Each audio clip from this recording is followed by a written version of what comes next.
Warm weather, a lot of people were out getting out and enjoying it, but in Grand Haven, there ended up being some closures because of the crowds. Fox 17's Aaron Parsegian joining us live at Grand Haven State Park with a look at the changes now taking place. Aaron?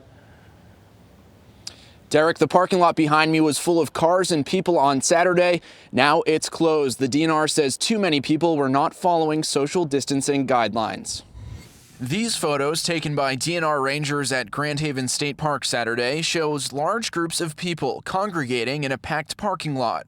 Officials now closing off parking in an attempt at limiting crowds. The parking lot was full and people were scattered out walking around and things like that. We wouldn't have done that, but because they clustered in the parking lot and all of that, that's the problem. This is a temporary measure just to get people to understand that this is an important piece of people taking personal responsibility for being outdoors. According to those around this area, there's been a scarcity of social distancing, especially this weekend. It was crazy busy around town yesterday.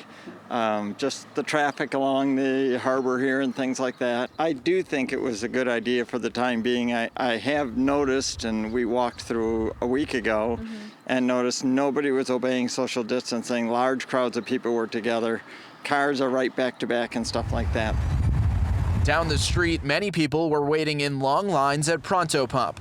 The West Michigan staple opened up Saturday after voluntarily closing a few weeks ago. Even with markings drawn on the ground to promote social distancing, those lines that stretched down the sidewalk as they typically do were full of people, many not wearing masks. I spoke with Pronto Pup owner Carl Nelson, who says as long as people in line are being respectful, they are fine with being open. Posting on Facebook Sunday night, saying in part, quote, "The sidewalk is city property, and no one at Pronto Pup can or will force anyone to remain 6 feet apart or wear a mask.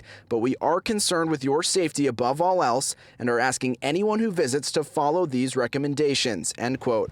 Lines were shorter on Sunday when many took advantage of the sunshine with a day at the beach. The only thing you can do is be outside, so why not enjoy God's beauty? The lot here will be closed until further notice. The DNR says people are still free to go to the beach and enjoy the weather when that comes, but they also say that they have to maintain social distancing or they could be ticketed. As far as the campsite here, they have plans to reopen that on June 22nd. Live in Grand Haven, Aaron Parsegian, Fox 17 News. All right, Aaron, thank you for that. Meanwhile,